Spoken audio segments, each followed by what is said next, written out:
जय सिया राम। अब कछुनाथ न चाहिए मोरे, दीन दयाल अनुग्रह तोरे। जेहि विधिनाथ होई हित मोरा, जेहि विधिनाथ होई हित मोरा। करहूँ सुबेगी दास मैं तोरा। हर हर महादेव।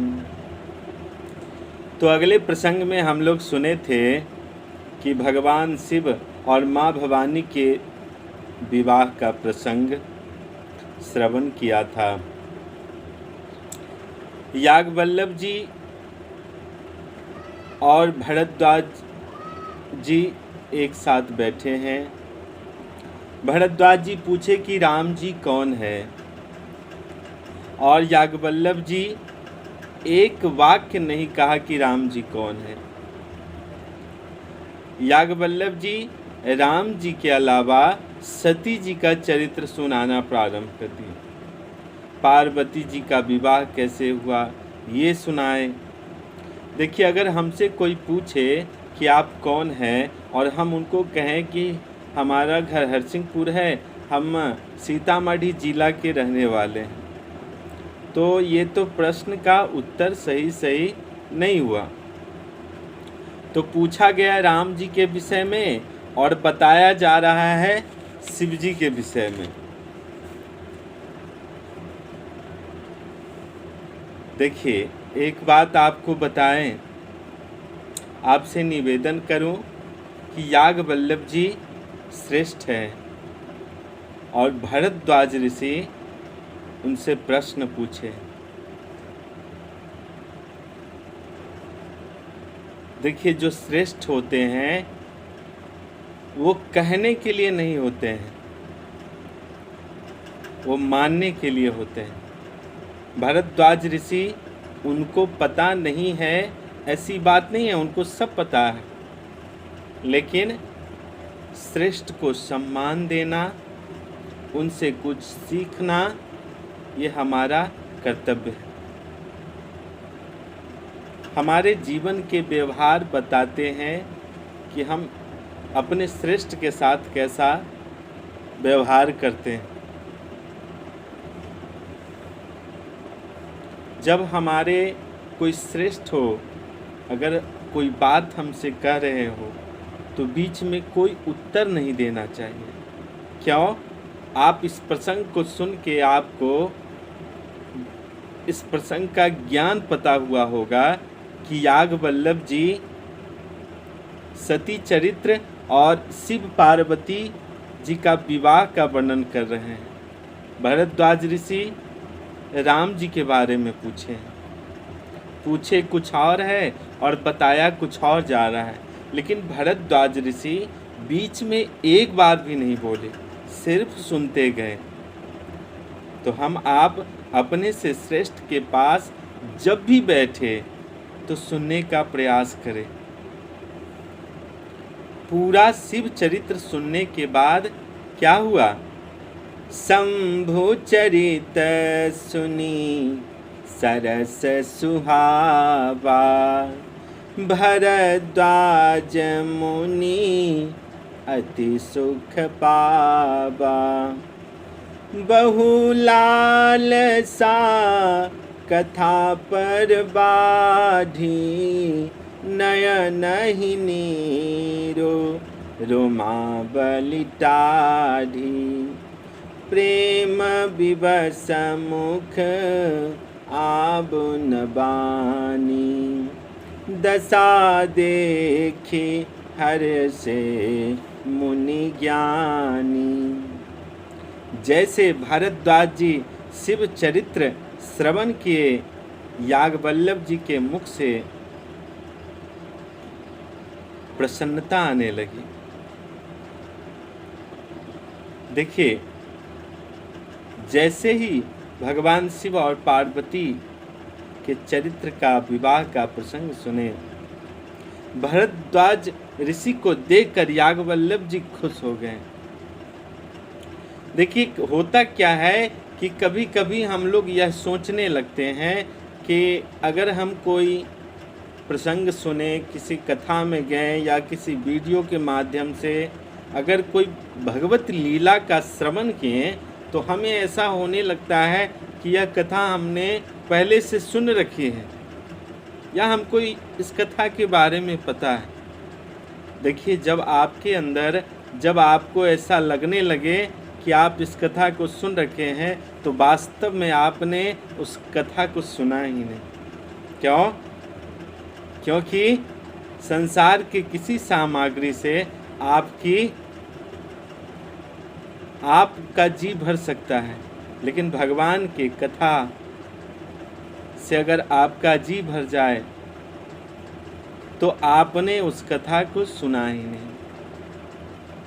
क्यों? भगवान की कथा तो वह है जिससे कभी जी भरता ही नहीं। जितना सुने और किसी से भी सुने, अब कौन सुना रहे हैं ये भी भाव नहीं आना चाहिए। जितना सुनेंगे उतना रस बढ़ता चला जाएगा। तो भगवान की कथा सुनने के बाद ऐसा मन में भाव न हो, तब जाकर आपको ठाकुर जी की कथा प्राप्त होगी। भरद्वाज जी को कथा के प्रति चाह, लालसा, प्रेम यह सब बढ़ गई। सुने शिव चरित्र, पूछे राम जी के बारे में, फिर भी कथा सुनने के बाद उनका प्रेम और ज़्यादा बढ़ गया। जब भरद्वाज ऋषि याज्ञवल्क्य जी से पूछे थे प्रभु श्री राम के बारे में, याज्ञवल्क्य जी भरद्वाज जी से कहते हैं कि हे मुनि, आप धन्य हैं, आपका जन्म धन्य है। धन्य कौन है?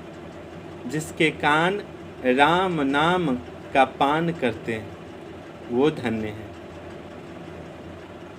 वो जीव धन्य है जो कहीं भी जाए, कीर्तन हो, जागरण हो, और उसको सुनने से उसमें रुचि जागृत हो जाए, वो जीव धन्य है।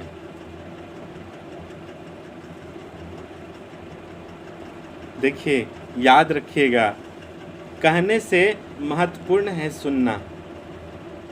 जिसको जीवन में कभी सुनने का प्रयास नहीं हुआ, स्वभाव नहीं आया, वह कह नहीं सकता। क्यों?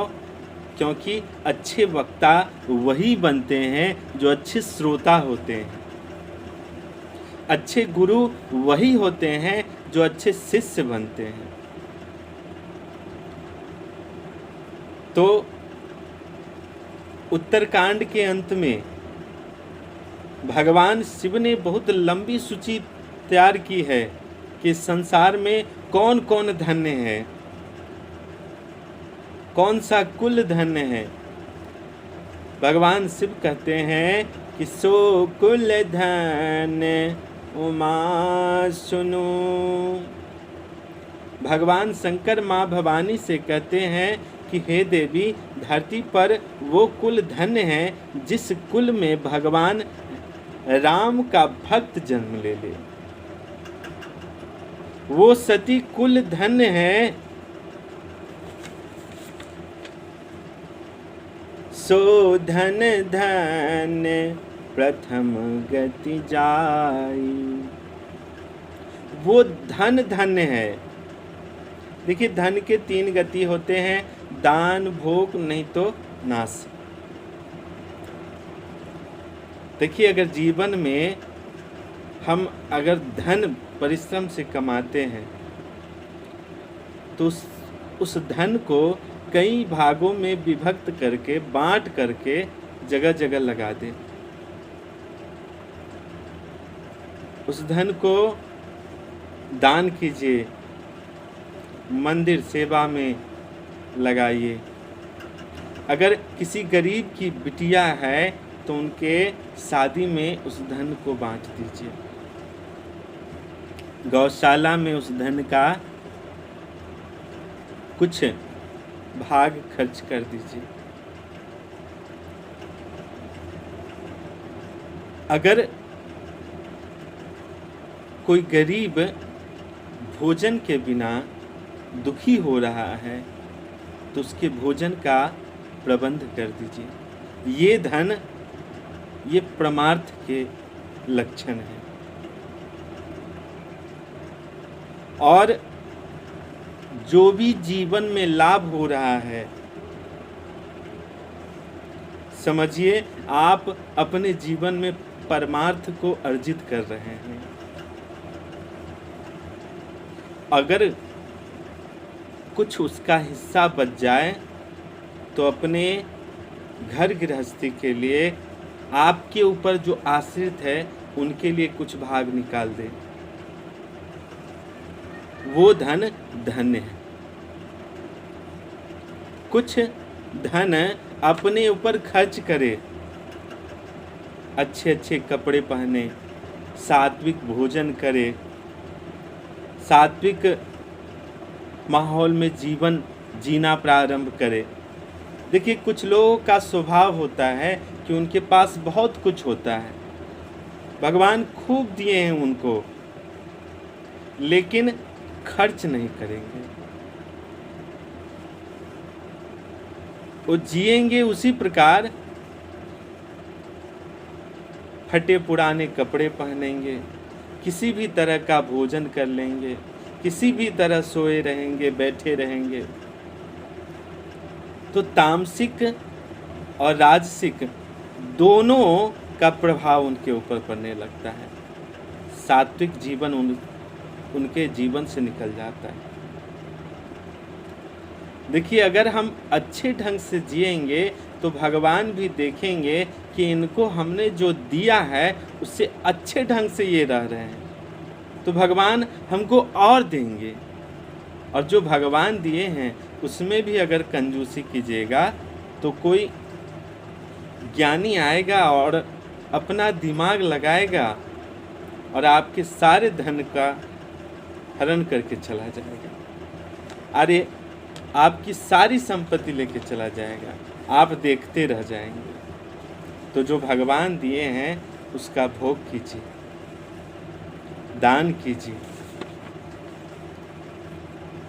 और भगवान शंकर कहते हैं कि धन्य देश जहाँ बह सुरसरी। सुरसरी का मतलब गंगा माता। माँ गंगा जिस देश में बहती है वो देश धन्य है। धन्य भूमि में हमारा, आपका, हम सब का जन्म हुआ है।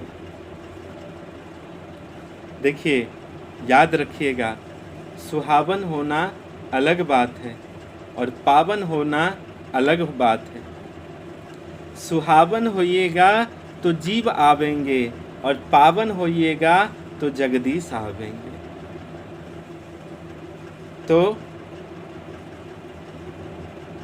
याज्ञवल्क्य जी कहते हैं कि आपने राम कथा पूछा और हमने शिव कथा आपको सुनाया।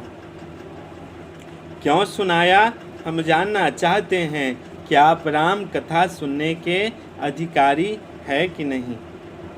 क्यों? क्योंकि जो जीव शिव का भक्त नहीं हो पाया वो राम जी का भक्त होने वाला नहीं है। बिनु छल बेस्वनाथ पदने हूँ, राम भगत कर लक्षण हूँ। कहते हैं कि बिना छल भगवान शंकर जी का भक्त होना चाहिए। यही राम जी के भक्त का लक्षण है। इसलिए अगर राम भक्ति प्राप्त करनी हो तो भगवान शिव का भक्त बनिए, शिव जी के शरण में जाइए। राम जी के भक्ति का सारा उपाय शिव जी के चरण में ही है। तो अगला प्रसंग हम लोग अगले भाग में सुनेंगे। तब तक के लिए जय सिया राम।